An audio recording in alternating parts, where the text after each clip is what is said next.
just say goodbye? Would you let it ride? Hello, good morning, good evening. How's everybody doing? I hope all is well. I'm your hostess with the mostest. I gotta take off my glasses. People telling me I look like people I don't even look like. So I gotta switch it up on you. But what's happening? What's good? I'm doing great. Money's good, family's good, health good. Sometimes it be like that. But welcome in. If you're new here, thanks for following. Thanks for being here. If you're not, make sure you're following. Make sure you're liking the video. I'm streaming over all social media platforms, two Facebook accounts, YouTube, a Twitch, Twitter, and an Instagram account. So and on YouTube. So if anybody says anything other, I don't have a lot of accounts. I always get people messaging me talking about how many accounts do I have. Generally, you only see me on one account. And if you want to head over from YouTube, if you want to head over from all them other social media platforms, click the link in the bio. First, sign up for the free class. I have a free webinar that's I try to do it every Wednesday, but I just turn it on and just try to show up. But if it's not a lot of people in there, I'll just cancel it. But I always try to be host a Wednesday class and talks about if you want to ever get into like coaching, mentorship, credit, investing, buying a business, buying cash flow producing assets, storage units, Airbnb. If you want to get into buying a business, if you want to get into real estate, wholesaling, bird dogging, syndication, uh, Section 8, Sub 2, any of that stuff, we talk about all that type of stuff. So if you're ever interested in that, just come through and go to the free webinar, link in the bio, or go to therichgetricher.com and you can search that way, which the website never works. You have to put like HTTPS or whatever that crap is. I don't know. I ain't worried about it. Anyways, so subject of the day, I guess, is somebody asked me about a IUL, life insurance policy. And you know what I think about that? Why don't I like life insurance policies that are IUL? So I'm gonna kind of break it down and I'm gonna kind of get through it, but I don't want to talk about this hard subject too much. But ILU is an insurance policy that you pay into, and then once you pay into it for so many years, then you can produce cash back or you can get cash back on your policy. Which I kind of see the benefit or the reason why it can be so enticing because a lot of people feel like, man, I gotta have life insurance, and if I paying for life insurance and it pays me or let me borrow money against it in the future, then I'm not pretty much just throwing my money away. Almost like car insurance. I hate life insurance or car insurance because I feel like you're just throwing your money away. You put your money into it, and if you don't have a rate, you don't get your money back, which is kind of bull crap. But you ILUs, IULs is you put your money into the system, and after so much time, you can pay into you get your money back. Okay, that's that insurance policy, right? But I'm gonna talk about some other insurance policies before I move forward, so we can kind of learn. You have what's called term insurance, and you have whole life.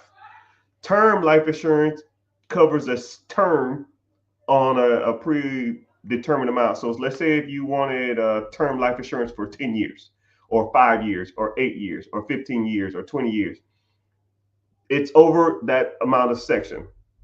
How you doing? Welcome in, welcome in. So for example, let's say if you had term life insurance and your term life insurance policy is over 10 years. Term typically is 10 years, so I like to use the term 10-year thing, right? So it only covers over that 10 years. So if you're 25, when you're 35, the insurance policy expires. So you can either renew it for another 10 years or you can just be done with it. Also, then you have what's called whole life. It's exactly what it sounds like. It's over your whole life. So whenever you buy the insurance policy, if you buy it at 25, you keep it until you die. Okay? So, it's pretty self-explanatory. You buy it, you keep it your whole life. When you die, your kids or whoever get a policy. Okay, so with that being said, you have those three policies. You got one that you pay into, and in the future you can borrow against it as like a loan to yourself.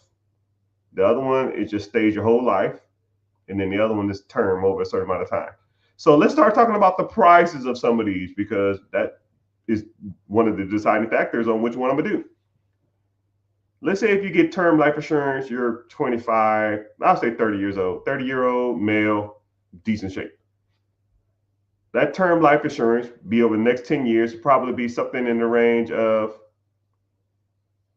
$50 a month for a $150,000 policy, maybe 200,000. I'll make it $200,000. $200,000 policy, $50, 10 years, every month for 10 years. It's relatively cheaper because a lot of people think the insurance company knows that the odds of you dying between 30 and 40 are slim. So they'll take a chance on that. Okay. Then you have what's called whole life. Whole life. So it's over the next, you're 30 years old, you might live to be 75 over the next 45 years if you're 30. So now they know, wow, this guy is with us for life. We're going to take this policy, and we're pretty much going to have to try to make our money out of this guy until he's, he's going to be with us for life. So we're going to charge a little more. So now that policy, instead of $50 a month, because it's not over the next 10 years, it's over the next 45 years, they're going to charge you about $1.50. 125, 135, 150. I'll just make it 150 just to make it easier. For the same $200,000. Okay?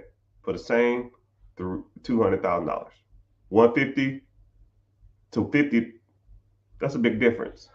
But the average person, they're just like, okay, I keep it for the rest of my life, but in 10 years, I don't have to renew it. But what's crazy about term, if you go that 10 years, now you're 40.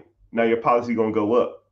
Now it's going to be like, $120 for the next 10 years.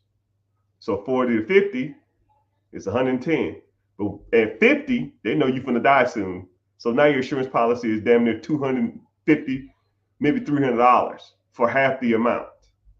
You know what I mean? So you can take a chance, or you can go ahead and get whole life. But the term will be more expensive as you go along. Okay. Next is IULs, or the insurance policy you pay into, and you borrow money against it after 3, 4, 5, 6, 7 years, or whatever it is. Anybody want to take a guess? If you was 30 years old and you wanted an insurance policy that's $200,000 or $300,000 that you can borrow against in 5 years or 10 years or something like that. If you want to throw a number out and you tell me what you think the policy costs. If a term next 10 years is 50, whole life at 30 is about 125 to 150. How much do you think the IUL is going to be? And this is coming from people that I know for sure that's done it. I know 100%. I am good friends with a guy who does IUL, and I kind of broke down the numbers to him wise, and he's like, "What?" I said, "Yeah, man."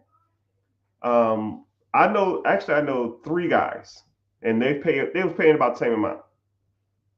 One guy was 40, the other guys was in their 30s. They were spending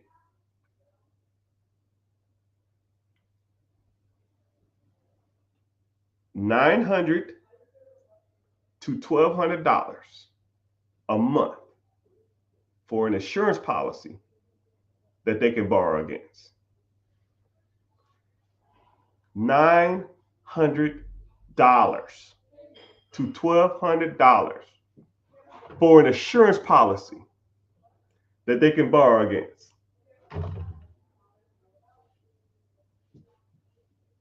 So now we know what we get. Now we know the cost. Which one is more beneficial?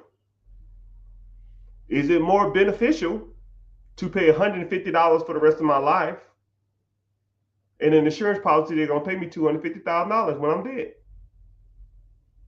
Or is it more beneficial to invest the 50 in insurance policy for the next 10 years and do something else with the money? Or is it more beneficial to pay $900 to $1,200 a month and be able to borrow against it in 5, 10, 15, in next 5, 10 years?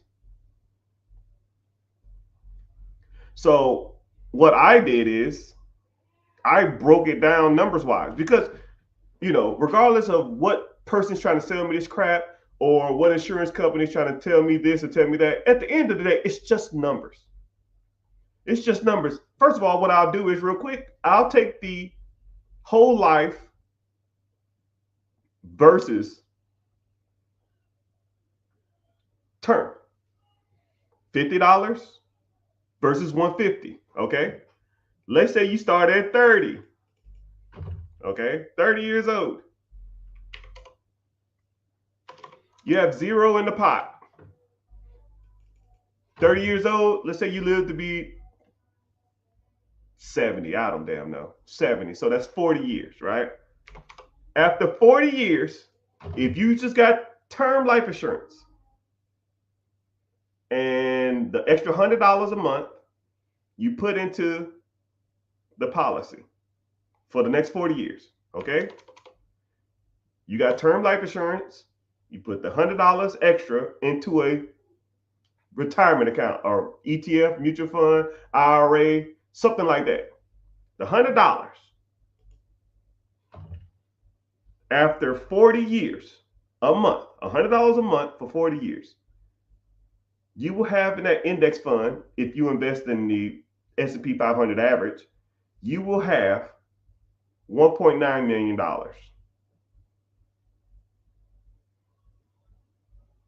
When you die.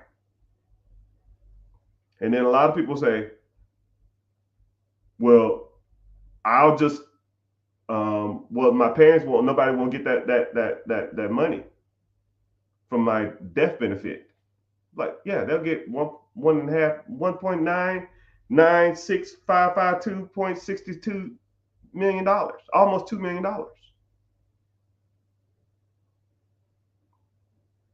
And let's do this. Let's say instead of the IUL, you just got the term and just did it for 10 years. Okay? So you got a $250,000 policy term at 30 years old, $50 a month. And instead of you putting the $1,200 to a IUL, whatever the hell that shit is, let's say you took the $1,150 difference and you invested it yourself for just the 10 years. Just the 10 years. So now you invest in $1,150 for 10 years. Over that 10-year period, it will be $300,000, $302,000. But your life insurance policy is worth $200,000, $250,000. But you took the extra $1,000 and you invested it. So now you're 40 with $300,000. And then your term life insurance expired. So you can either do this. You can get more term life insurance, or you can just give your family the $304,000 if you die. Or you can keep paying $1,200 into a pot to borrow money from an account. Borrow from an account, mother trucker, borrow from yourself. You made $300,000 in 10 years by putting up $1,000 a month. Why would you borrow from a company? You pretty much made your own UIL. Now you can borrow against your retirement account. You can borrow against your stock. I don't know if you know that. You can go to the bank and say, hey man, I got $304,000 in an ETF or a mutual fund or a stock or whatever the hell you put this in. I'm gonna use it for collateral for a loan. Well, how much you need? Well, how much you giving? We can give you 90% of the value. 90% of $300,000 is $270,000. So now you get a loan from the bank for $270,000 while keeping your $304,000 in the account. So now you got $304,000 in the account.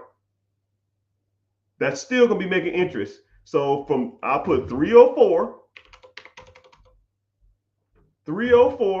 for the next 20 years because you're not touching it. You don't have to contribute nothing else. You're done contributing with that to that shit. When you're 40 to 60, 40 to 60, it'll be $4.5 million in that account. And you took a loan out on it. So now you can use that to either buy some real estate, buy a business, buy a storage unit, use that for the down payment, buy some apartments, buy some property, commercial property, residential property. Instead of me going out and asking this insurance company, yo, man, I need to borrow some money. And then what's crazy is if you go to them and ask them for the money, they charge you a penalty. They charge you a fee to take your own money out. So what do we learn here, people? Why do what an insurance company can do for you when you can just do it yourself? People ask me, yo, Mr. Richard, how much insurance you got out? None. How much life insurance you got? None. Knock on wood. Because if I'm gone, I got so much in assets. That's my insurance policy. I mean, a funeral is what, 10 grand? I got that in my damn savings account. I mean, you take the money, this is what I would do. I can't tell y'all what to do because I'm not a financial advisor. This is what I would do. I'll get the cheapest life insurance policy and take all the difference and put it to work. Real estate, mutual funds, ETFs, stocks, whatever. Working on my credit, building my business credit. That's what I would do. Take all the money that I make, get the cheapest life insurance policy, and then when that term life insurance is up, it should be, if you did it right, it should be the equivalent of what your life insurance policy would have been after that 10 years, if you did it right. But a lot of people don't know where to start. A lot of people don't know how to do it. A lot of people get nervous. A lot of people get scared. Or a lot of people feel like life trumps lifetime decisions, which is kind of crazy. I mean, I have that debate with people all the time. Is that people will tell me, yo, man, I had, $37,000 saved up. I had $100,000 saved up. I had $43,000 saved up. But XYZ happened. No, that just shows me you're not disciplined. I mean, I guess shit happens, but shit always happens. Shit happens to rich people. Shit happens to middle class people. Shit happens to lower class people. The only difference is rich people and wealthy people, they don't sell the barn. They don't sell the car to pay for gas. We don't sell the barn to buy a cow. I mean, that's about as simple as it gets. And I hate to be a butthole about it, but I'll see people that'll say, yo, man, I had a whole bunch of savings, but my car is about to get repoed. Man, that car. Buy another one. There's hundreds of car dealerships down the street. Well, I don't want to mess up my credit. I mean, you spend $40,000 so your credit don't get messed up. We can fix your credit. We can't all of a sudden gain $50,000. Unless it's a foreclosure on your house, most stuff can be fixed, right? Because you got equity in the house and you need a place to live. If it ain't a foreclosure on your house, don't sell the farm. Don't sell the car for gas money. Don't sell the baby for diapers. It's about as simple as it gets when it comes to that type of stuff. It's just about discipline and being consistent. That's it. But I don't want to harp on that subject too much longer. But that's just my personal opinion on life insurance. If you start buying stuff that makes you enough money whenever you're gone, the amount of money you're making or have money amount of money you've made will outweigh most life insurance policies. Now they might got to pay some capital gains tax or some sales tax or something on that when they sell it, unless you set it up right. Let's say if you have that $300,000, you put it into account over the next 20 years. Now you got $4.5 million. Why don't you put that in a living revocable trust? Now that money is in a trust, and your spouse and your kids are the beneficiaries of that trust. So now, whenever you do pass away, now that lawyer or that arbitrary or that judge won't seize that asset. You can tell them, hey, man, piss off. This account is set up properly. And then you receive interest on that $4.5 million a year, which is $566,000. $566,000 at 60 years old every year for the rest of your life. And when you're gone, your spouse will get $577,000 a year for the rest of their lives. And then your kids will get $577,000 for the rest of their life. Then their kids' kids get $577,000 for the rest of their lives because you put it up in a trust. That's why it's called a trust fund baby, because they receive a check for the rest of their lives that they don't have to do shit for, because their parents or their grandparents or their great-great-grandparents made a couple of smart financial decisions, didn't buy a stupid ass Hellcat, and put that money to work. You know, if I'm on my deathbed and I'm thinking to myself, man, I was the coolest kid in America about 30 years ago when I got that Hellcat, or man, I'm surrounded by family, friends, loved ones, and they're gonna be happy as hell when I'm gone because they're gonna get a fat ass check for the rest of their life. It's your choice, people. It's your choice, right? We all make decisions. Some of them not the best. But this is the type of things that we talk about in my coaching group and in the free webinar. Click the link in the bio, click my name, and it'll say a website, sign up. It's coming up here soon, so sign up and I'll see you there. If you like talking about this type of stuff, I'll sit here and talk about money all day. So I mean, but that's just my opinion on life insurance policy, right? If you have a bulletproof trust fund that's in an ETF, you can almost get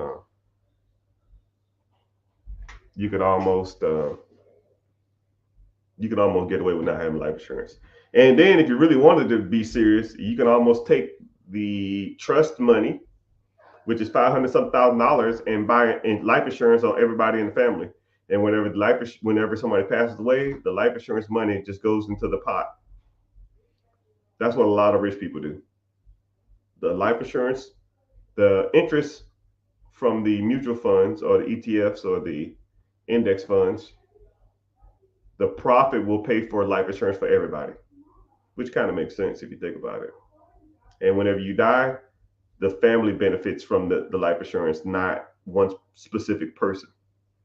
It just goes into the trust. The trust gains interest, and the interest is paid out to the family over their lifetime. That's how it works. You like talking about this kind of stuff? I'll sit here all day and talk about this stuff, but I try not to. Somebody said, "What kind of business can I buy for 150,000?" Brother, you're rich and don't even know it. Hey, y'all loud. The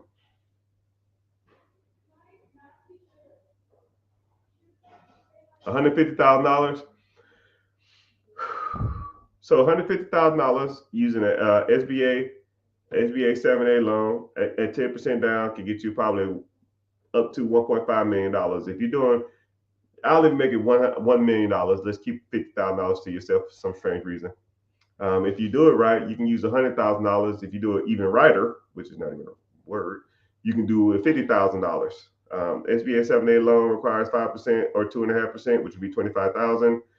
If you're doing 33% margins, you could probably do about $300,000 of cash flow. I call it 350. You can do 350 cash flow. And with that $350,000 cash flow, after you pay yourself back and pay the bank back and the government back, you could probably do about $200,000 a year of cash flow, which breaks down to about $18,000 a month if you do it right. But I don't know you, I don't know where you live, I don't know your risk tolerance, but that's the type of stuff that we talk about. And that's the type of stuff that I like showing people, right? I think business acquisition is one of my specialties. I've been doing it a while. I'm pretty good at it. I'm super efficient at it. And I almost can calculate it off the top of my head, which is kind of weird on how to buy a business numbers wise on top of your head. The numbers, I can break down the numbers of pretty much any business, but what I can't break down is what you want to buy.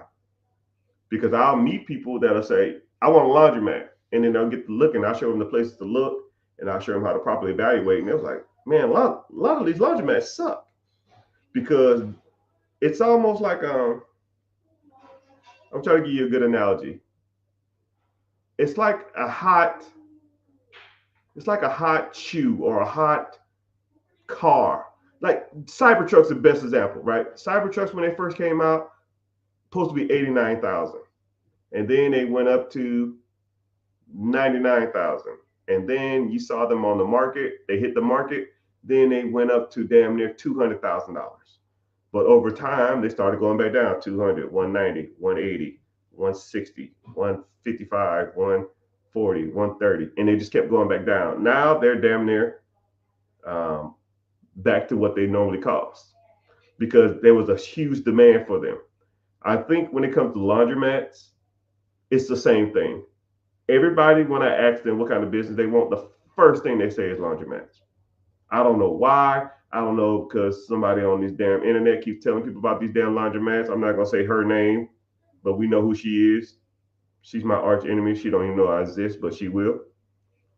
and and and then they'll get to looking at these damn things and they're like, these shits are overpriced. And I'm like, yeah, they are overpriced.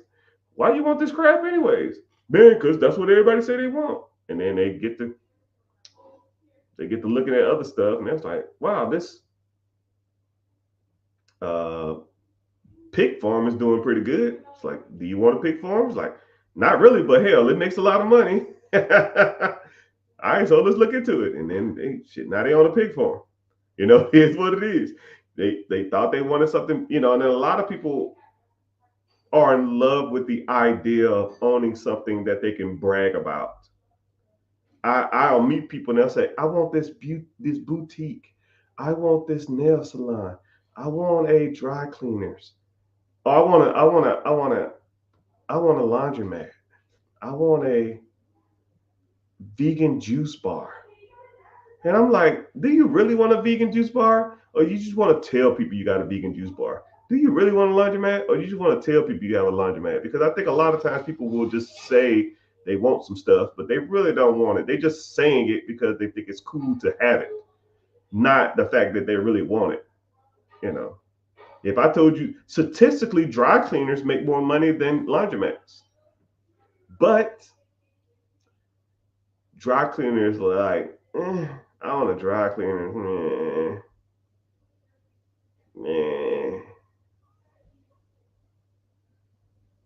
Or just like if I told you that mom and pop pizza places make more money than Little Caesars. But you know what's cool? Telling people you own a Little Caesars. Not, I own a pizza place. I own a pizza shop.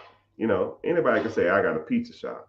But to tell people you got a Little Caesars, like, man, I'm cool. Man, you got a Little Caesars. I own a Dunkin' Donuts. Dunkin' Donuts, damn near ain't good businesses to own. They require a lot of overhead. The franchises take a lot of money. And the profitabilities aren't that high. They're not that good. But people want to tell people I own a Dunkin' Donuts. I go in here every week. I get my frap latte. I check on my employees and I leave because they think it's cool. fuck cool. Let's get to the money. Let's focus on the money. Once you start looking at the money aspect of some of this stuff, then you'll realize, because I meet a lot of people, it's the day they sign up. Yo, man, I'm ready to go. Cool. Watch these 5 videos. And they'll come back to me and it was like, or I ask them, what business are you interested in? And it's always the same shit, right? The pretty businesses, the cool businesses to own. I say, watch these 5 videos before we even talk. They'll watch the 5 videos and they're like, yeah, what business are you interested in now? Shit, I don't even know, man. Your whole perspective will change because you'll look at them things and like, these aren't even that good. People just buy them because they think they're cool, but they're really not. But you got to learn that type of stuff. Say word, word.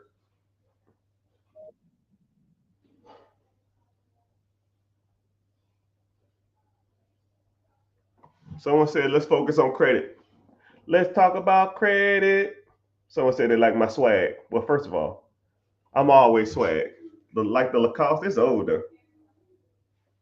Back when I was about 160 pounds, now I'm like 195 solid. But it still fit. It still does its thing. Anyways, let's talk about credit since that's one of my pillars that I focus on. So anybody who don't know the pillars, who are new here, I'll focus on four major pillars: credit and everything to do with credit. So credit, business credit, personal credit, credit score, credit utilization, uh, credit profile, business credit, business structure, LLC, EINs, S corp, C corp, sole proprietorships, uh, setting up everything that's attached to your business to get business credit. If you want to do trade lines, if you want to do net 30s, that's just trash. I don't even focus on that no more.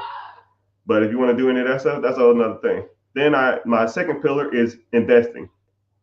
Stocks, bonds, mutual funds, ETFs, uh, Roths, TSP, just everything that you can do with investing, right? The different apps you can invest into, the different apps that you can use, the different mediums, the easiest way, the simplest way, reoccurring payments, recurring investments, all that kind of stuff. Then my third pillar that I focus on is real estate. Uh, Single family home, your primary home. Let's focus on investment property. Let's focus on duplex, quadplex, fourplexes. Let's focus on commercial buildings. Let's focus on, and then we'll focus on how to acquisitions of real estate. Acquisition is just a fancy word to buy something. Disposition is just a fancy word on selling something. So acquisition of real estate, buying, right? So you can do owner financing, you can do sub two, you can do seller financing, you can do section 8, you can do wholesaling, you can do bird dog, you can do flipping, you can do, oh man, uh, tax liens, tax deeds. Um, I mean, dude, I can go on for hours. And I can, what's crazy about it is you can pick one main subject and I will just talk about it for 3 hours because I could just been doing it so long. I'm not reading a script. I mean, I'm looking at a YouTube video and a financial chart right here and a screen with myself on it. I mean, it's just, you do it for so long. That's just what you do.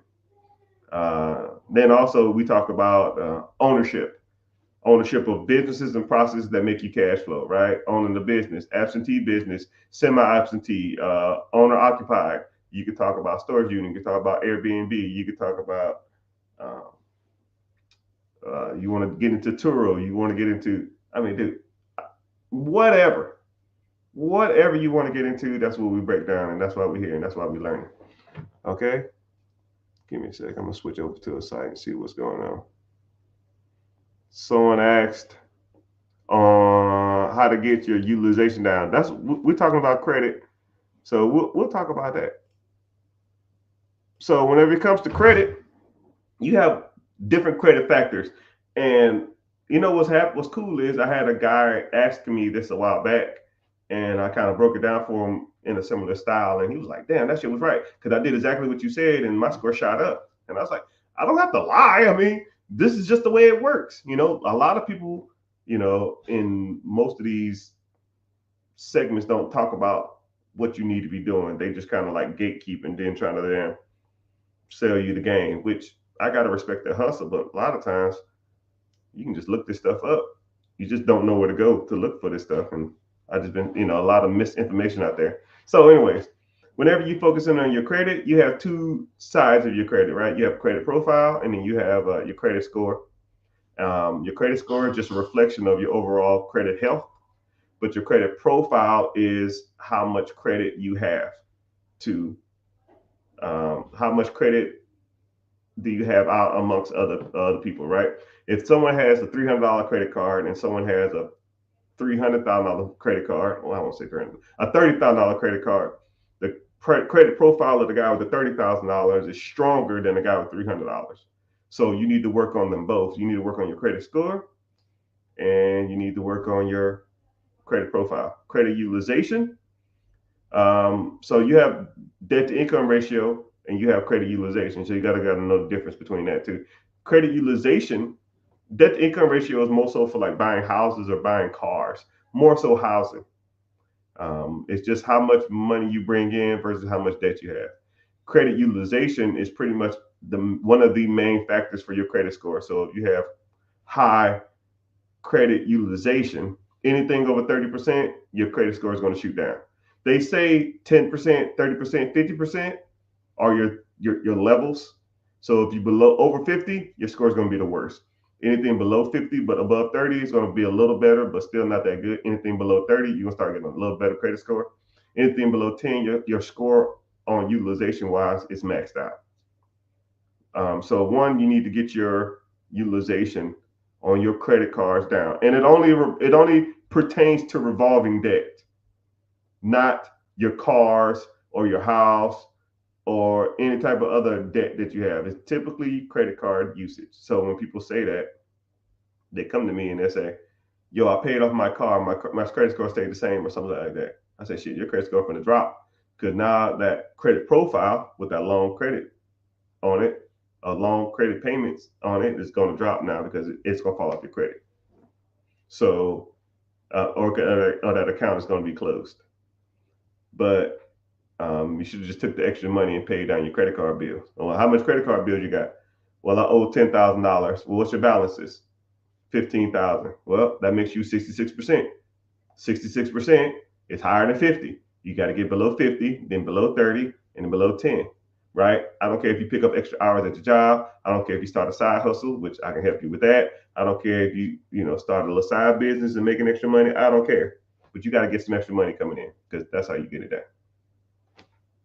Okay. So whenever you talk about credit, that's the type of thing you focus on. I do offer credit repair because if you do whatever else, the other stuff that's on your credit profile is credit, negative inquiries. So delinquencies, late payments, repos, medical bills, baby mama payments, or some shit like that. If that stuff on your credit and you haven't been paying on it, then you have to get those stuff off. Which there's consumer laws that help you fight to get some of that stuff off, right? Which you can do it yourself, or I can help you do it. So if you're interested in credit repair, click the link in the bio, join the free, I think it's Be Your Own Boss class. Sign up, and I'll see you there. All right. But someone said,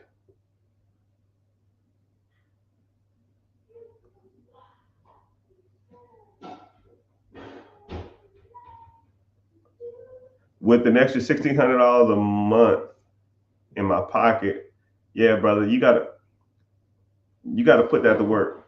One thing that I like to focus on is taking your short-term money and making it long-term money.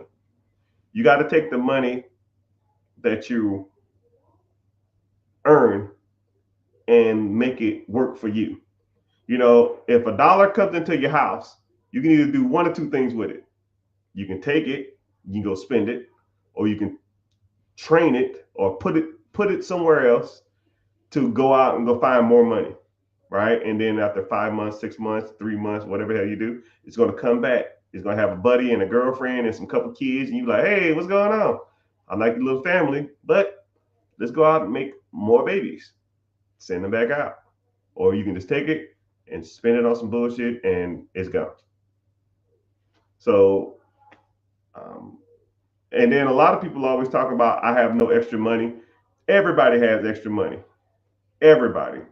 If I looked at your finances, I can look at your debit card statements for the last 4 or 5 months, and I will rip that shit up. I'll get a highlighter and highlight every bullshit expense that you spent on it.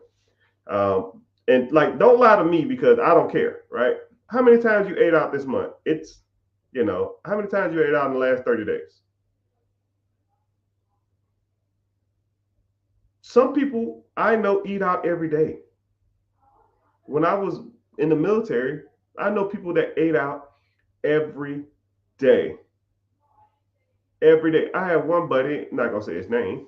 He might be watching, which I doubt, but he ate out 2 to 3 times a day. And he said he hated the way home cooked food tastes. But I tell you what, he was broke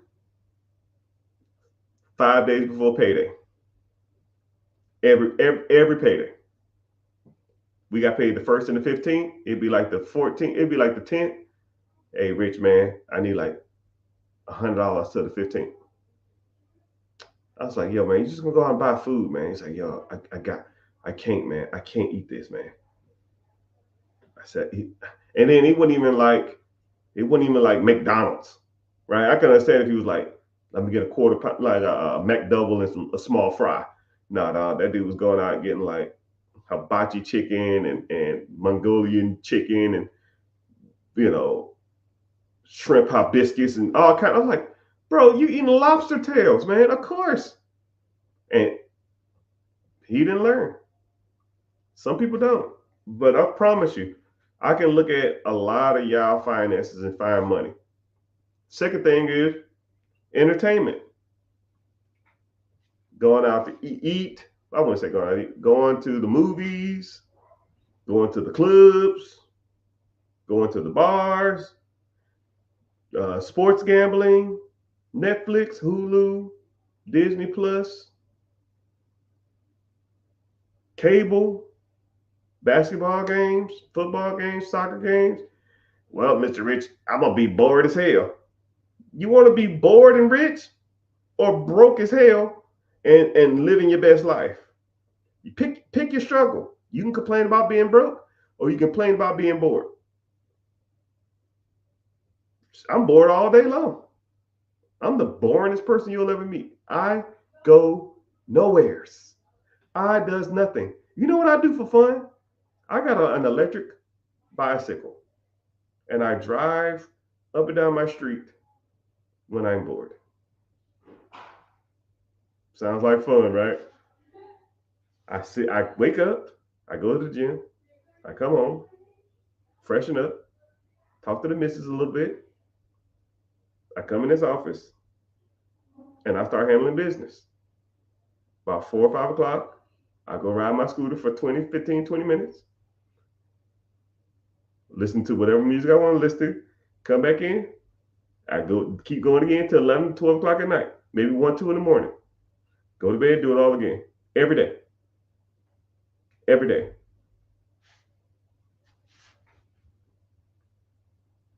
Every day. I got all the channels in the world, all the subscriptions in the world. Don't even watch that shit. Don't need it. Don't care. Because my objective is not that. I've been living below my means so long that when I do have the opportunities and the affordability to do it, you're not going to want to do it. Right? But I tell you what, when LeBron James or somebody coming to town or Kansas City Chiefs coming to town or something, oh man, I want to see Patrick Mahomes. I go to the missus and say, yo, go get Chiefs tickets. She already know where we're going. She already know what if I go in there and I'm like, why didn't we get those rows down there? She's like, oh, they was already sold out. Okay, cool. Or we're in the press box, or we're in the locker room. Right? Elton John came to town, we're backstage. Snoop Dogg came to town, we're backstage. Wiz Khalifa came to town, we're backstage. Taylor Swift came to town, Taylor Swift was rough. Taylor Swift was was a monster, dog. Not gonna lie. Not gonna lie. But kids want to see Taylor Swift, they go see Taylor Swift. Childish Gambino and I think somebody else coming to concert here soon. We going backstage, right? Hey, what's going on? Let me get a quick photo. Huge fan. Cool. Deuce. I'm not in the nosebleeds. I'm not in the house sitting in the standing room only because I rarely do that stuff. But when I do it, it's on because I make so much money grinding 9 a.m. to 2 a.m. every day. Monday, I rarely take vacations. Don't care about it. Don't need it. When I do take vacations, all exclusive, right? I'm flying first class. I'm staying in the best hotels, all that stuff. I'm not bragging. I'm just showing you that there's other ways of doing it and you doing it wrong. You're working to live mediocre versus working to invest to make more money to live your wildest dreams. You're doing it right, but you're missing a few steps. So the average person walks in my door, I'm gonna look at them and say, how much money you make a year? I make $50,000. Cool. Let me see your expenses. How much money you got saved up? Nothing. How much investments you got? Nothing. Well, why aren't you investing? I don't have enough. Cool. Let me look at your finances. It says here you got a $1,200 pickup truck. Yeah, I need a vehicle to get back and forth to work. A $1,200 pickup truck? Okay, cool. Your spouse got a vehicle too. Yeah. She worked? No. Well, how much is her car payment? This is Durango. It's $400 a month. So you spend $1,600 a month in car payments. Yeah, that's $22,000 a year. Let's say you put that $22,000 a year into an ETF, wait 10 years, it'll be almost $500,000. Is your car worth $500,000? You driving that fucking truck is worth $500,000 in 10 years from now. You say yes. I say hell no. There ain't a car in the world that's worth $500,000 driving. It ain't enough cool points in the world for somebody that don't even know me to say, man, you're a cool guy. I love your car. I don't give a shit what you think about my car. You don't see the hours that I put in to drive that shit. Right? It ain't worth it. It ain't worth it. And besides, what's crazy about really cool cars, people all want to do is lean on your cars and take pictures and fuck with it. It's annoying.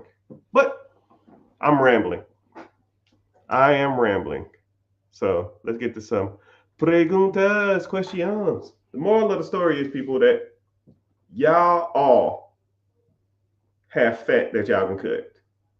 But I don't think a lot of people want to do that. I think a lot of people they like the ideal of being an entrepreneur. They like the ideal of being wealthy and rich, but they don't want to put in the work.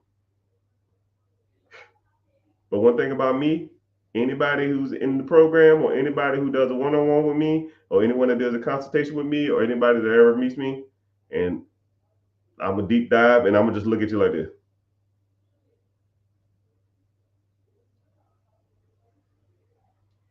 How much? And then this is what's crazy about people's money is when you tell them that that's not right, they'll literally almost get mad at you for like justifying their lifestyle. It's like, yo, bro, you spend $400 a month on eating out. Oh, I got to have that. You spend 25, you spend $75 a month on something. Oh, no. See, you don't understand. See, I don't do nothing else. I have to have that. I have to. You have to have a Mercedes Benz. You have to have Netflix. You have to have eating out every other day. See, my office don't have a refrigerator, and we have to buy food at the lobby, and it's $15 a day. I can't not eat.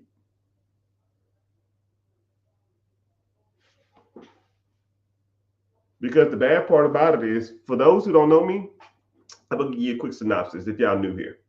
I was in the military for 21 years. One thing about military people, they blow their money. Red Bulls, Monsters, and eating out at lunch every day. Every day. And I would almost envy people, which you shouldn't do, but people will come back with their lunches and they'll get like Mac Daddy Hibachi, Mac Daddy Sushi Cafe. And I'm just like, God dang. How much was that? Oh man, this was $15, $14. And I mean leftover pork chops or some shit. I mean, it is what it is, man. And now look at me. Not motherfuckers like that, still struggling. But that $15 I was taking, I was investing. The Netflix, I was investing. The cable, I was investing. The NFL package, oh, I gotta watch sports. ESPN package, I'll be investing. I'll catch the highlights on my cell phone.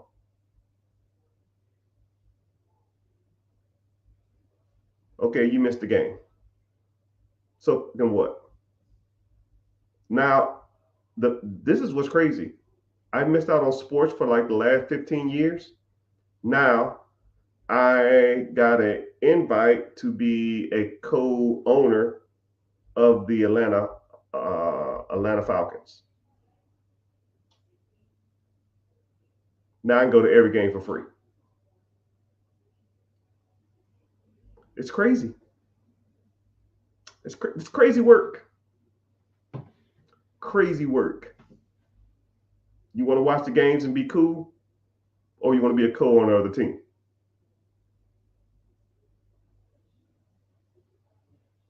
Your choice, people. Your choice. You got to make the decision, though. You got to make the decision. And then whatever you do with the extra money is your decision, too. What I like to do is I pay the house first. One rule in my house when it comes to finances, I get paid first. When money comes into my pot, I don't pay my electric bill first. I don't pay my house first. I don't pay my water first. I don't pay none of that shit. When money comes in, I get paid first. It goes to an ETF, mutual fund, IRA, buying more real estate or buying more businesses. And I'm somewhere in the range of $50,000 to $90,000 a month of repaying myself back. This is not a game, people. You start doing the math on that. It's nuts. It's nuts. But hey, what do I know?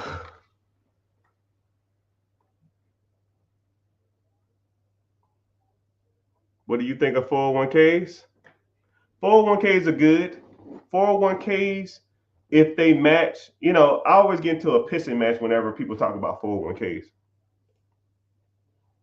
So,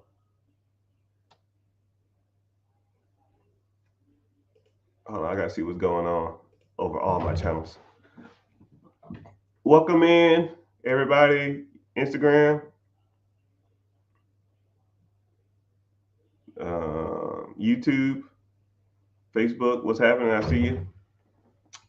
Twitter, Twitch, TikTok. I see you. What do I think about 401k? 401k is good if they match. If they don't match, because your 401k payout is going to be between 8 to 10, maybe 11 on a good one. If they match, it's free money. But a lot of people will always argue with me talking about, yeah, you're paying the government. Boy, shut up. They're giving you free damn money. A lot of people hate the fact that our 401k reduces the income from the corporation that you paid for. And it's just almost like, bro, I don't give a shit what it's reducing. Man, you should pay into your 401k because your 401k, the company you work for gets a tax benefit whenever they do that. Okay? They're giving me free money. If I put $10 into a pot and they put $10 into the pot, how much you made? You made $10. What percentage of that? What percentage of return is that? That's 100%. So why the hell am I complaining about their taxes? I don't give a shit about that company. Whenever I leave, I'm gone. I don't give a damn about that. Shit, company gonna use your ass anyways. Hell, talk about how much the company makes off your ass in labor. It's probably about a 10 to 12% ratio. So if they pay you $10, they're making $100. Talk about, if you're gonna bitch about something, bitch about that. Bitch about the fact that you can own the process. If you own the process and you made the $90 and you gave somebody else $10, complain about that. Complain why you don't own the process instead of, man, I put $100 into a pot and they gave me $100, but they're reducing their taxable income. Dude, shut up. You know how dumb you sound? I don't know. People just weird, right? If they're gonna give me the free money, I'll take it. But if they're not giving me no free money, cool, I'll do it myself. I came in late. Well, welcome.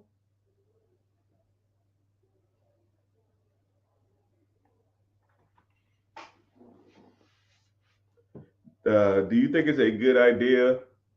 Do you think it's good to build an Airbnb in the backyard of my rental?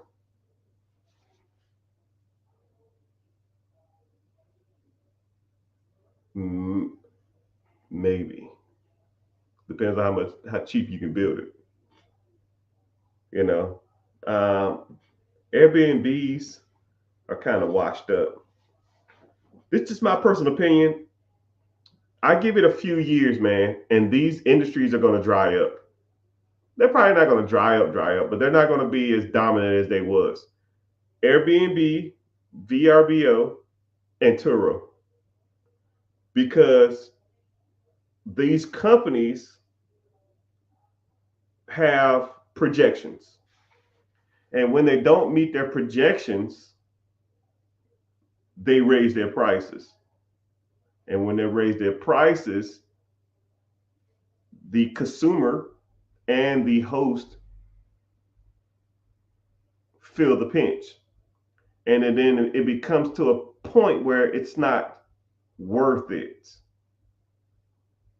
You know what I mean? So let's say, for example, the same thing with um, Uber and Lyft aren't there yet. But whenever the Tesla Uber CEO company thing comes out, then Tesla, then Lyft and Uber are going to be the same thing. And I'm gonna break that down to you too in a sec. Just bear with me. So for example, let's say if a hotel room is $200, but the Airbnb is $150. And then you say, well shit, I can just book the Airbnb. I save $50. But then you book the Airbnb, and then like the person who's hosting it, Airbnb might take $30 fee, right? But then not a lot of people are doing Airbnb anymore. So now the Airbnb fee goes from $30 to $60. Well, then the guy was like, well, shit, now I got to raise my prices just to make up for the Airbnb. I make up for the Airbnb fee. So now they go from 150 to 180, right? But then whenever you check out, instead of you paying just tax, you pay like a cleanup fee, a service fee, an Airbnb fee. And now instead of you paying $200 for a room at the hotel, your $180 Airbnb, try to save $20, 9 fees. Now you end up spending like $230, $240. You're like, well, fuck, I could have just stayed at the hotel. So now,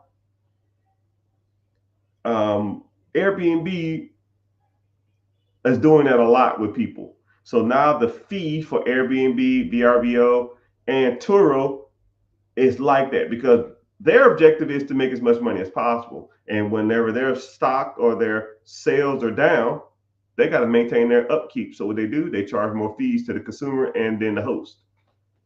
And from what I've gathered from a lot of people who own a lot of Airbnb or either a lot of Turo cars, a lot of people aren't going to the sites anymore. The same thing with Turo.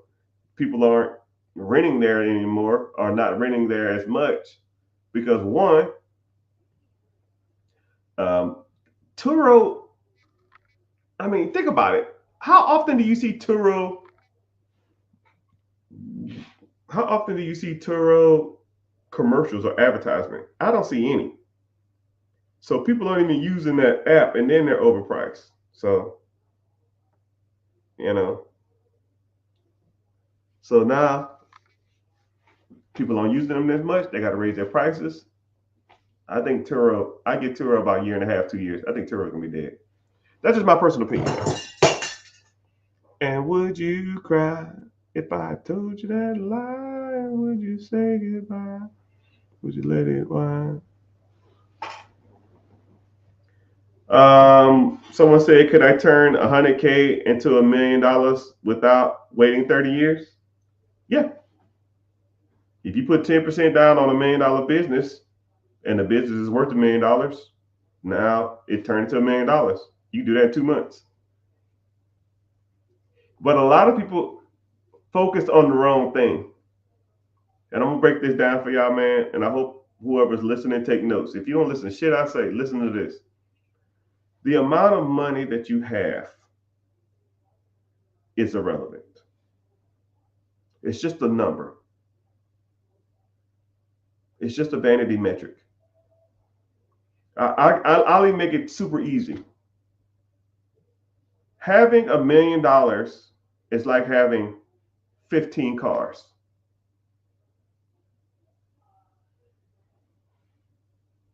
What's the point? You only can drive one. But the one you drive the most, how is it benefiting your life? Okay? I just use that as an example, but I'll explain what I'm saying. $1 million in the bank, I'll give you $1 million cash, or I'll give you $10,000 a month for the rest of your life. Which one do you want? And a lot of people say, oh, I'll take the $1 million. That's a typical answer. You take the $1 million to go out there and I'll take the $1 million, I'll go out there and make XYZ. I'll flip that. You're not gonna flip shit. I'll go out there and do this and do this and do this. Why go out there and do it when it's already done for you?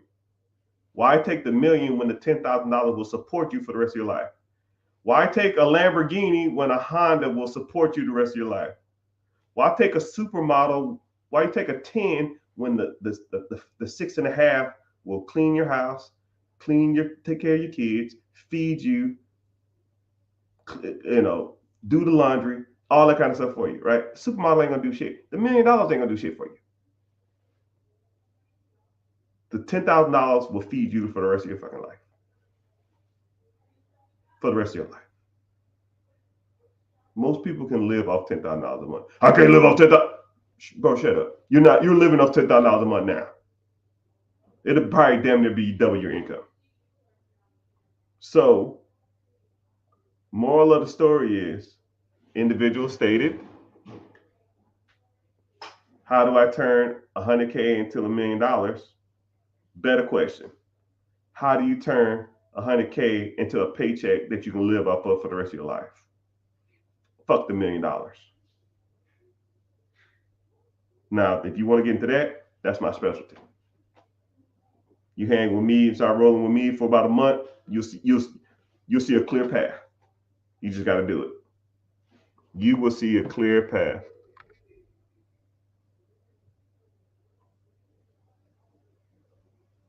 You will see the path. You that see the path.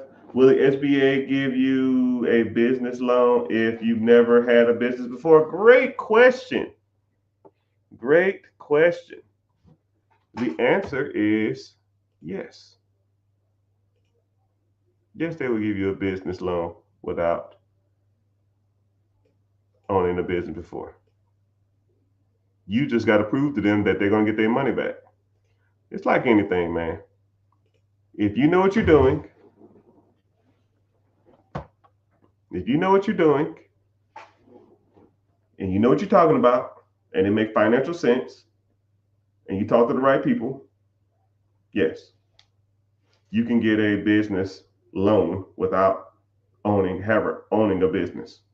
But they do like you to have experience in the industry that you're purchasing in. And the SBA, so there's multiple different types of SBA loans. More than likely, you're talking about buying an existing business.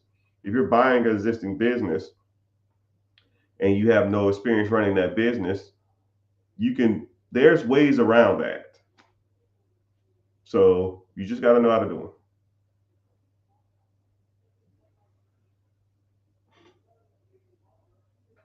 Do I think the fundraising real estate app? So fundraising app is called a REIT. REITE.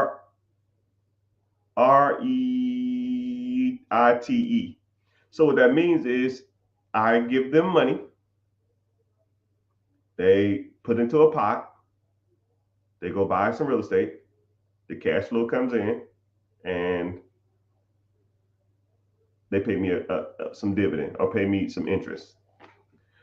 Yes, you can do that, or you can just buy your own real estate,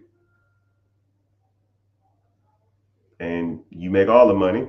Instead of you getting 10% on your money, you can make 50% on your money. Right? Why give a company 20 grand when I can give? Why give a company 20 grand when I can take 20 grand and put down on my own house and make my own money? You know?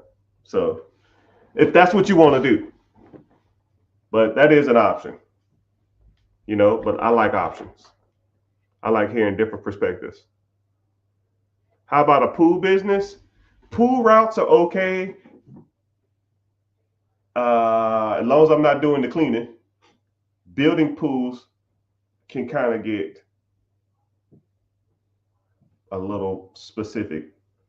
I wouldn't want a pool. I don't know anything about buying. I don't know anything about digging a pool, siting a pool. I don't know anything about it. But if, would I want to take on something like that? That it ain't my specialty. But if you know a lot about pools, then yeah, that would be it.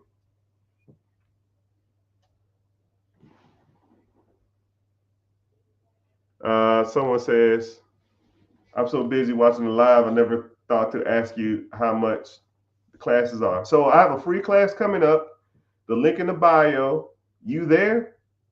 Yeah, I see you. How are you? I'm not to say your name. SEH something. I don't know.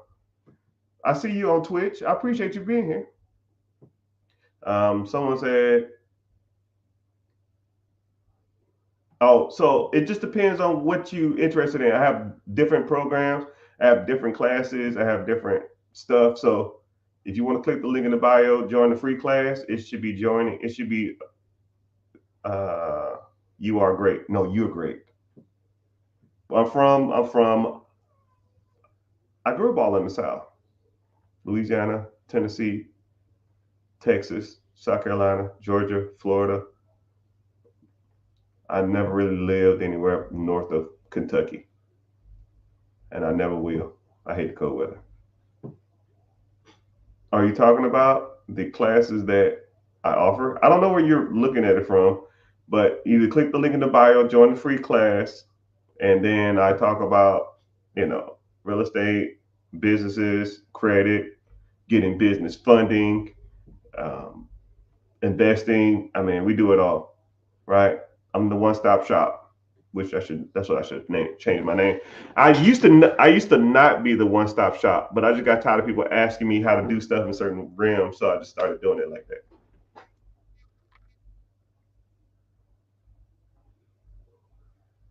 I'm mad cool. No, you're mad cool. How much is the class? It's free. Click the link in the bio, and if you want to move forward after the class, then I'll show you how to do that. And then we'll go from there. What do you think about dry cleaning businesses? Great question. I love them. Dry cleaning businesses, especially up north, northeast, best places for dry cleaners. Up north and near military bases and near alternation places. High tourist places or wedding destinations and places that public transportation is prevalent. Those typical like denser cities, right? Um, I don't want to go into specific, but like just northeast, anything northeast, man, you should be in there. If I was you, but you can make a decent living with a dry cleaners most places. Is someone said mortgage? I don't know what that means. What's going on? Always with the facts. Of course, I'm always with the facts, man. That's what I try to do. Mm.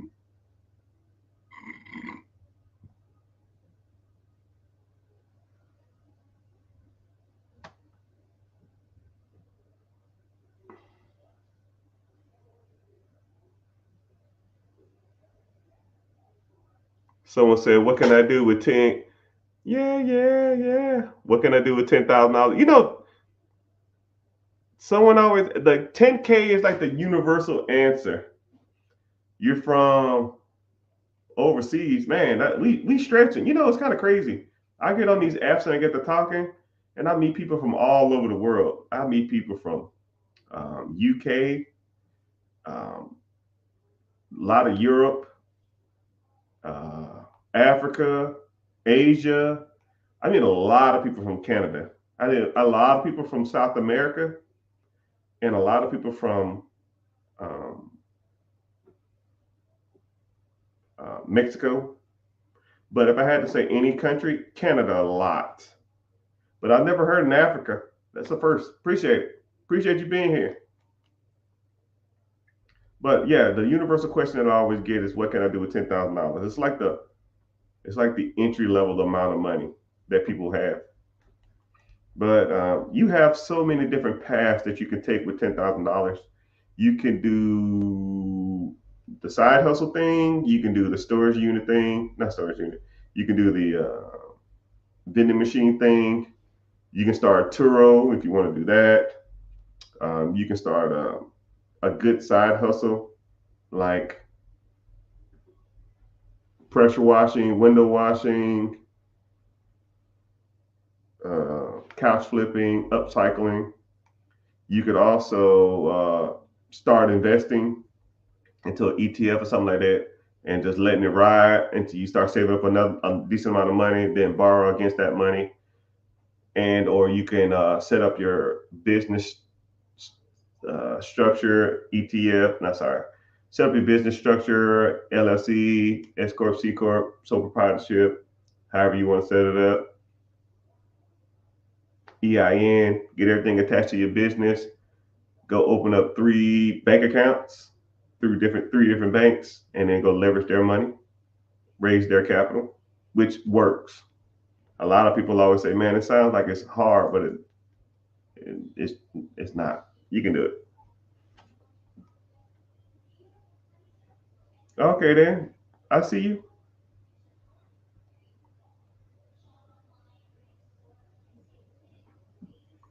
But welcome in. I don't get a lot of people from Twitch though. Yeah, once in a while I get people coming in from Twitch. Twitter in the house. I see you. I can start running ads on Twitter, but it is what it is. I gotta start posting more on Twitter too, but it's another story. YouTube in the house. The only one that pays me to be here. Facebook, appreciate you. I don't normally get a lot of people from Facebook, but it's all good. And TikTok is always bumping. Appreciate that. But yeah, you could do a lot with.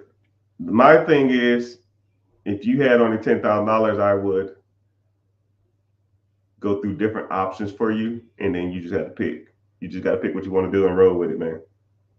Because $10,000 is a decent amount of money, but it's not a lot of money, right? You might can even find a business that you can buy, but why buy a $100,000 business with $10,000 down when you can buy $1 million business with $100,000 down because you leveraged and went out there and raised capital.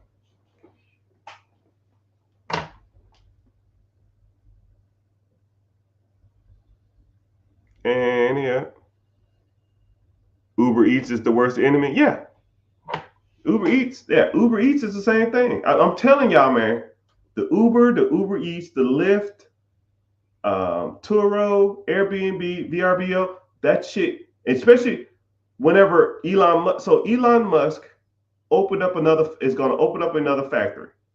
Okay, I'm pre-calling this. When it happens, 5, 6, 7, 10 years from now, you're like, damn, that black mother clucker was on it. They're opening up. The CEO of Lyft, is it Lyft or Uber, left the company to start a business with Elon Musk. Elon Musk is opening up a new facility that is going to specialize in self-driving cars. So let's think about it. Elon Musk, self-driving cars, opening up a facility just to build cars that drive themselves, and working with the technology of Uber or Lyft to find the people. So let me get this straight. This man is going to be building cars. And then this is where it's going to get really good. He's going to get the technology to build self-driving cars. The cars are going to be go pick somebody up and drop somebody off. And now the middleman that they have to pay for the driver, they don't have to have that no more. And this is where it gets good. Let's say if you have a car and you drive your car to work and you work from 8 to 5.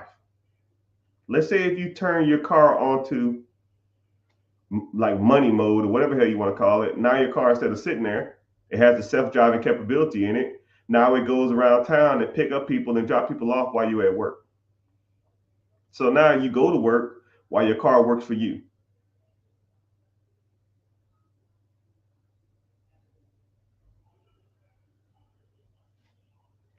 And let's say on that device, let's say on that car, it had a compartment on it, right? Let's say if the side door, the trunk or something open. So if the car goes drive itself, the little compartment on the side opens up, you put a meal in it and it closes, and then it takes the people their food, and then they just wait for the car, it opens up and they go grab their food and they leave. So now you have Uber, Lyft, Uber Eats for a self-driving car. So now you cut out the middleman for all that shit.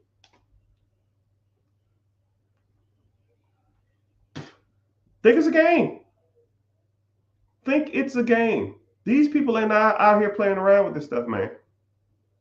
That whole industry's gonna get disrupted, especially if you're an Uber driver or a Lyft driver. They're gonna come for you. 5 years from now, you won't have a job because everybody say, if I had the option of getting picked up in a 2017 Honda Accord with some smelly dude, or I can get picked up in a self-driving car for the same price. Come on now.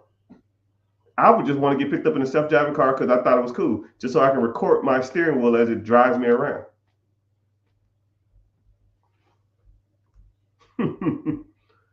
Oh, buddy. Well, y'all ain't got a clue, man. Y'all don't got a clue. What was my MOS? MOS is Army and Marines. I was Air Force, so I was a 2 Alpha. 2 Alpha maintenance.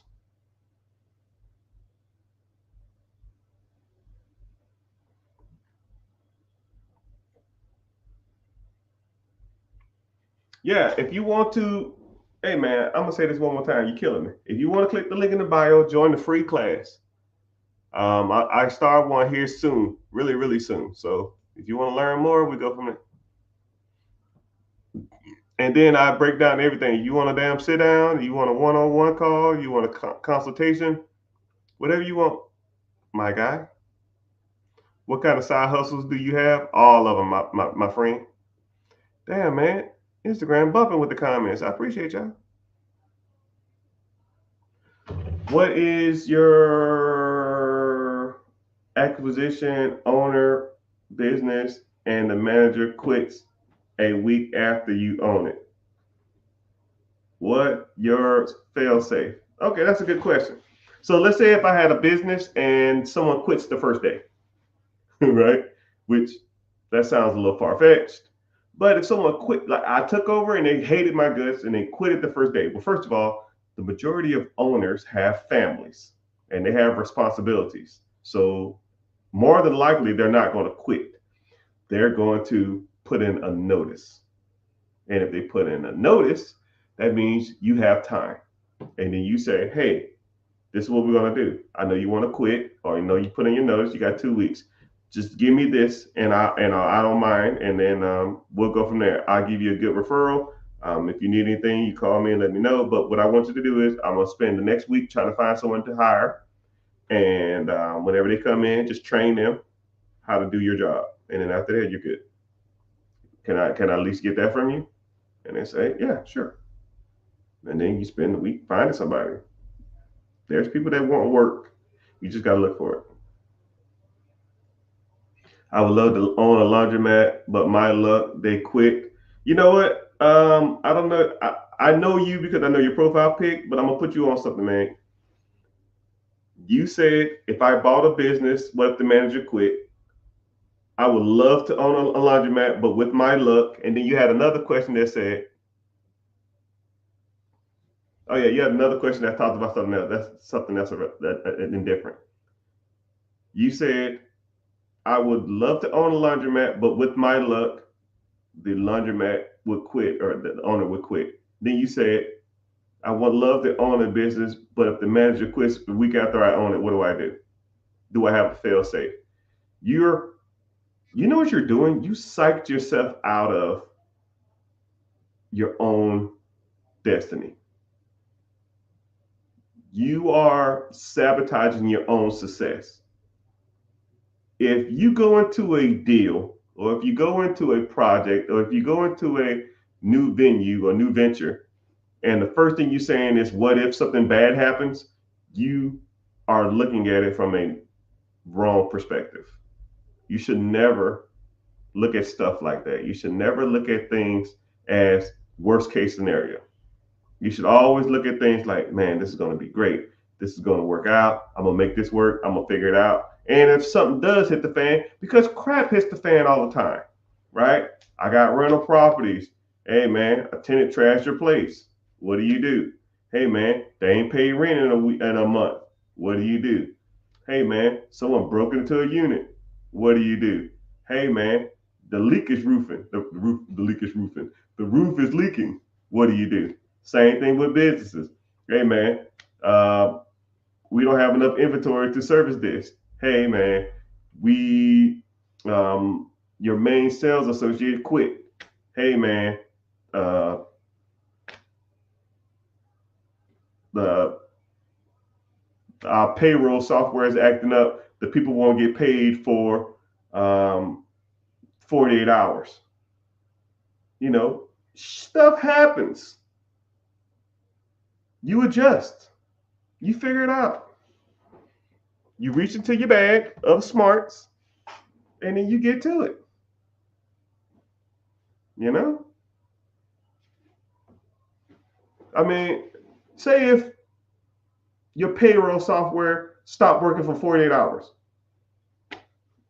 what would y'all do? Give me some answers. You see what I'm saying?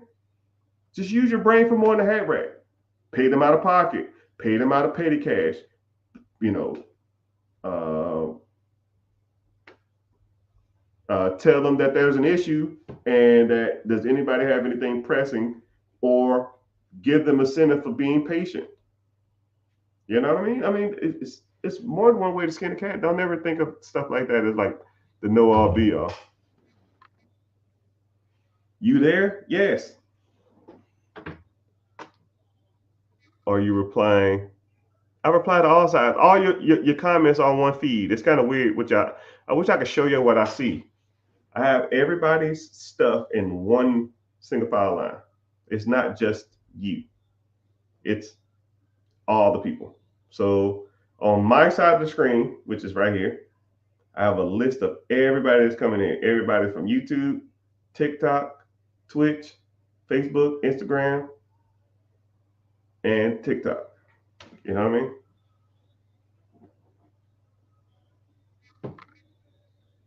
Sitting up front with a mic, wearing a headphone. All I need is one mic, one mic.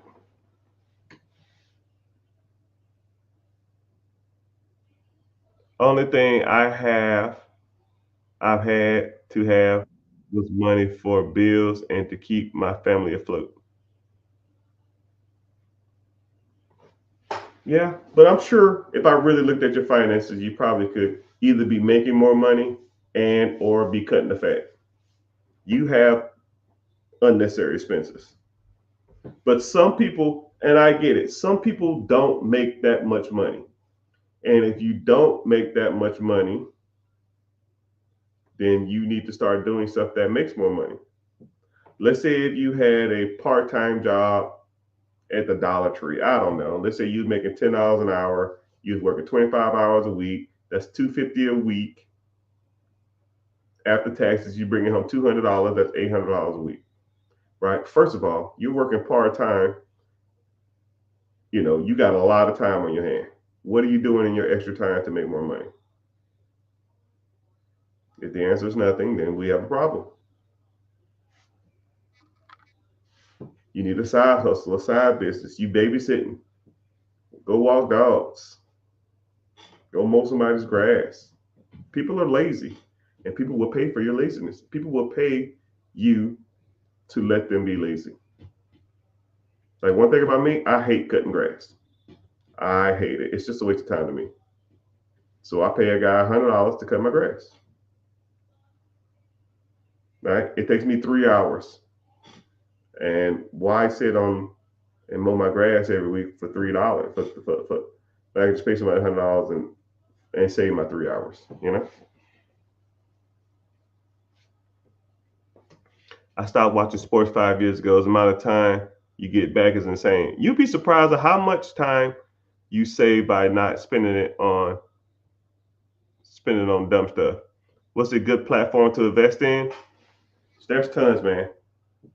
Robinhood, Webull, Stash, TD Ameritrade. There's tons. Depends on what you want to do. Depends on your preference, though. Sometimes you go straight to the brokerage house and invest straight through them. Should I invest in myself or get a firm or financial advisor? Well, first of all, I don't like financial advisors. They're trash. They just take your money and they offer you shit returns. You can do it yourself. You just got to know what you're doing. That's why people like me exist, because I show you how to do it. And, financial advisors, no, yourself or a firm, but the firm charges a percent.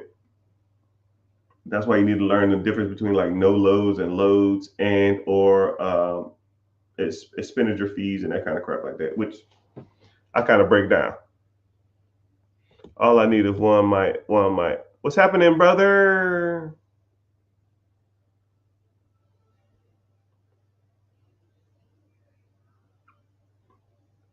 Somebody said, I love my Lexus, but it's worth it to me. Let me see your profile pics. All right, my guy.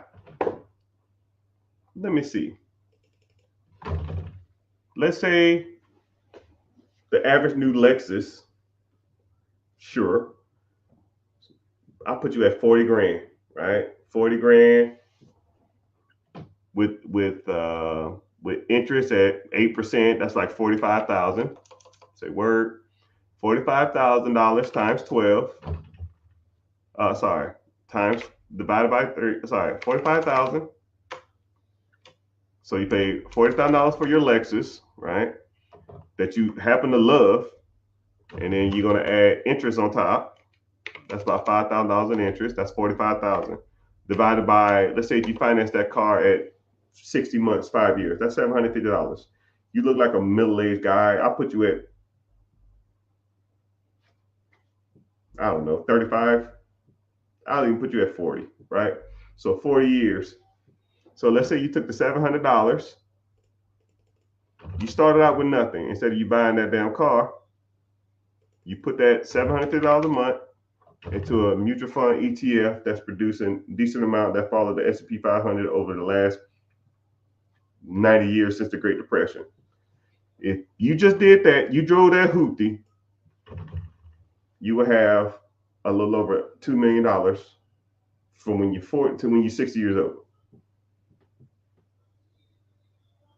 So is your Lexus worth $2 million?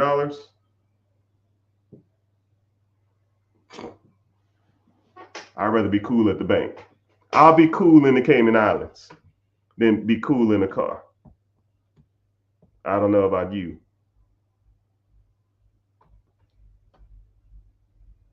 I'd rather be cool in the Cayman Islands, my guy. I got 50K and a decent credit score. Yeah, your credit score is decent. You got to almost focus. Your credit is almost like right on the cusp. You probably got high utilization or something, but something there is like weird. 50K, you can do some work with 50K though. Where to invest my first Roth individual 401k?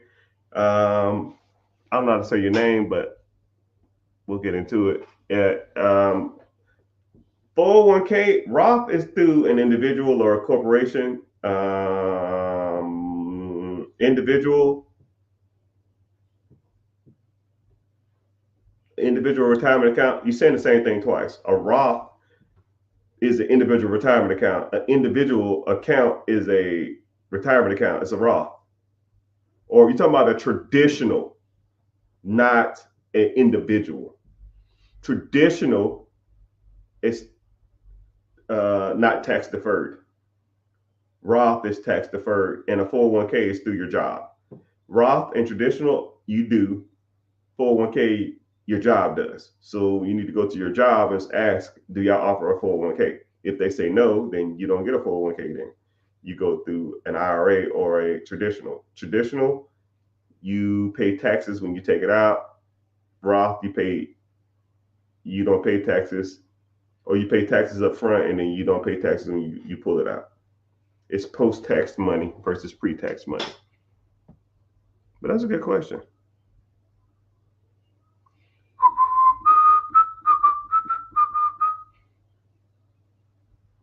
Borrow against the money. We're going to get through a couple more questions, then I got to get off here. I got to do some other stuff.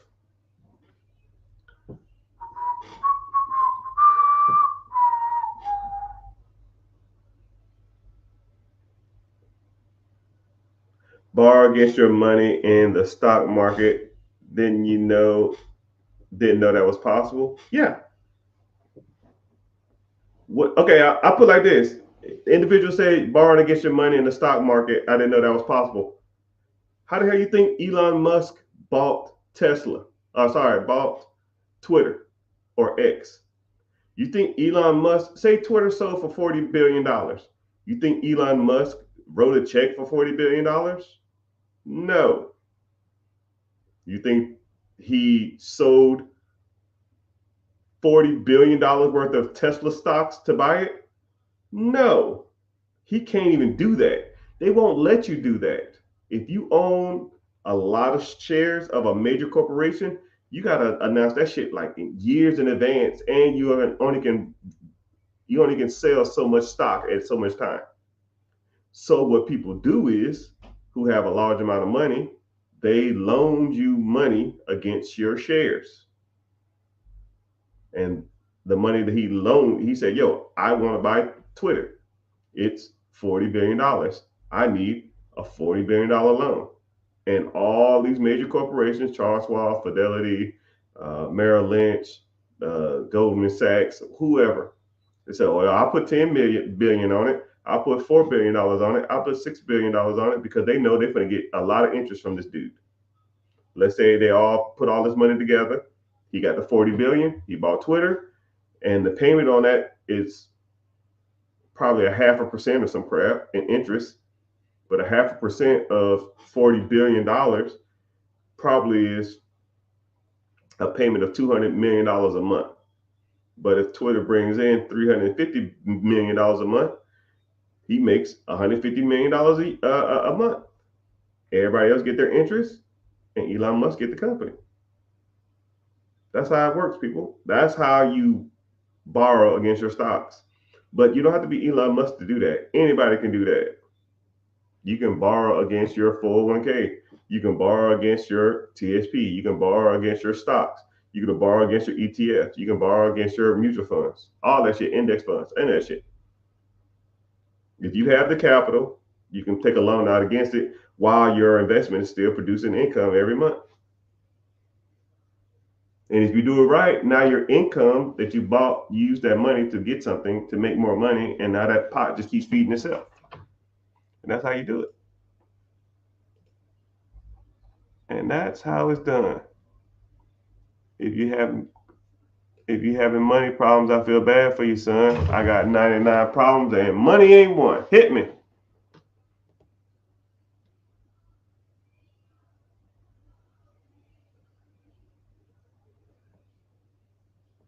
All right, so last question, and then we'll probably get off here. Someone said, hey, can you help me learn how to get a business acquisition loan? Something about equity. Without equity? But he kind of lost me on the last part. But yeah, that's one of my specialties. Getting business loans, buying businesses, getting business loans to grow your business, getting business loans to start a business, getting real estate loans to build a house, buy a single house, buy a duplex, quadplex, buy commercial, buy real estate, buy apartments, buy storage units, buy Airbnb, all of that stuff. We talk about that stuff all the time. I don't want to devote too much time to an individual, so I don't like sitting here just breaking stuff down like because it ain't applicable to everybody. Because everybody's story is different, everybody's journey is different. That's why I like to focus, at least here, just on the general stuff. But if you want to learn more about this stuff, I offer a free class that we talk about all this stuff. And if you want to get into the class and learn as much as you can about this type of stuff, that's we go from there. Click the link in the bio, join the free class. Let's get started. About simple as it gets. And I don't sell your information. I don't need it. Don't care. You want to move forward? Let's move forward. And if you don't, oh well. No sweat off my back. But I hope you found value in this stuff. I hope you learned from some of this stuff. And I hope that I gave you a new perspective of a new way to look at some of this stuff, because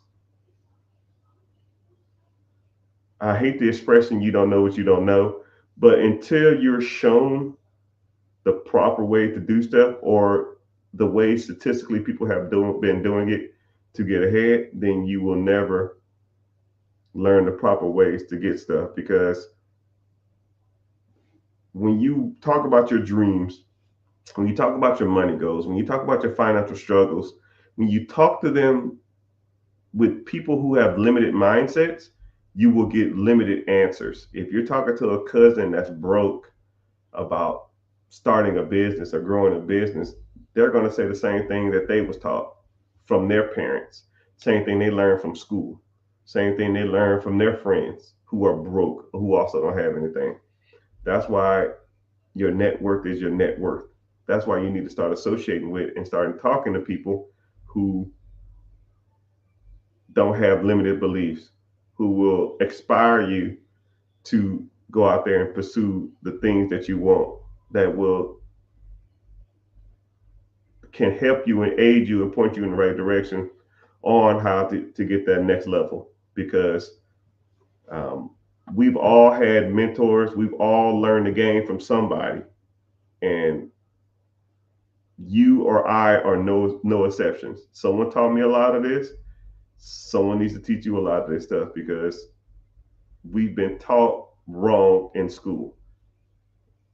They don't even talk about anything about investing or real estate or compound interest or ETFs or any of that stuff. A lot of this stuff, terminology you don't probably never even heard of. It seems like every time I say like keywords or certain words, they're like IULs. What the hell is that? ETFs. What the hell is that? Brokerage account. What the hell is that? Index fund. What the hell is that? Term life insurance. What the hell is that?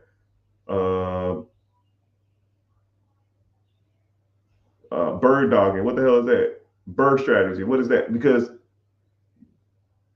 it's almost like I'm lifting off the blinders and I'm trying to get you into a better place because terminology you never heard of is because I'm speaking to a person who's limited in their financial literacy.